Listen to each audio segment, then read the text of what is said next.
আঘোণৰে পথাৰত পকা ধানে ৰিঙিয়াই চৰায়ে খুটিয়াই খায়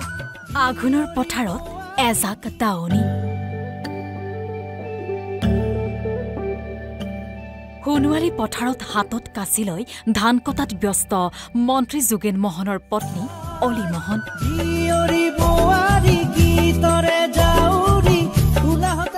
জাক জাক দাৱনীয়ে ভৰিছে পথাৰ দাৱনীৰ আহৰি নাই কাৰণ চহা কৃষক ব্যস্ত এতিয়া প্ৰাপ্তিৰ আনন্দত লিহিৰি আউলিৰে মুঠি মৰা কেচ কেচ চিকমিক কাঁচিবোৰৰ প্ৰতিযোগিতাত নামি পৰিছে প্ৰতিগৰাকী দাৱনী কৃষক দাৱনীৰ ৰসালাড্ডা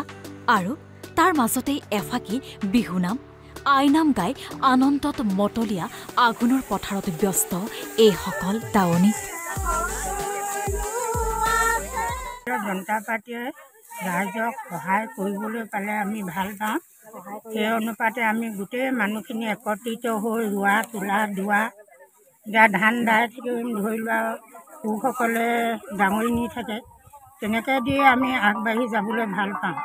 কিমান আছে এইবাৰ কিমান দাব ইয়াতে ইয়াত প্ৰায় 3 বিঘা মানেই হ'ব আজি 3 বিঘা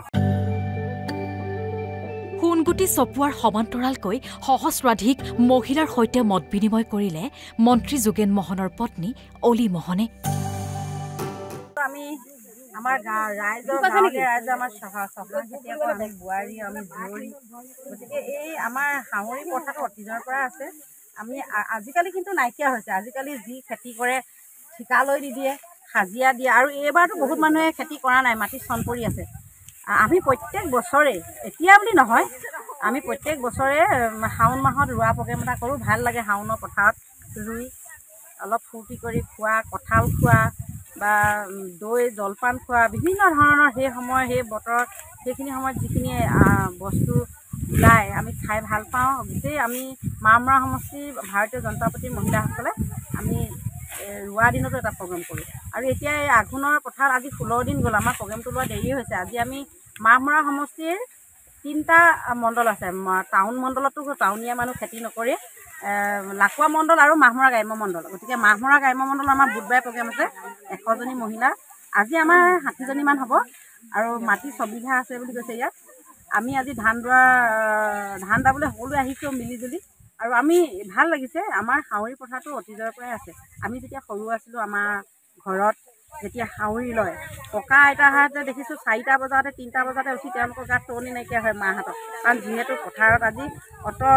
দাৱনী আহিব তেওঁলোকক খাবলৈ চাহৰ লগত পকা মিঠৈ পিঠা টোপোলা পিঠা এনেকুৱাবোৰ দিয়ে আকৌ পথাৰ ৰবাব টেঙা বৰটেঙা জলফাই টেঙা খোৱা এইবোৰ অতীজৰ পৰাই নিয়ম আছে আমি অলপ পাছত টেঙা খাম প্ৰাপ্তি আৰু হেঁপাহৰ মাহ আঘোণ মাহ আঘোণ মানেই চকুৰে নমনালৈকে সোণ বৰণীয়া পথাৰ দাৱনীয়ে কাটি থোৱা এঠৰ দুঠৰকে গোটাই দাৱৰী বন্ধাত ব্যস্ত সকলো বিৰিয়াত দাৱৰী গুচি কান্ধত লৈ ঘৰলৈ সোণগুটি নিয়াত ব্যস্ত প্ৰতিজন কৃষক নাজিৰাৰ পৰা আসিফুৰ হুছেইন NB নিউজ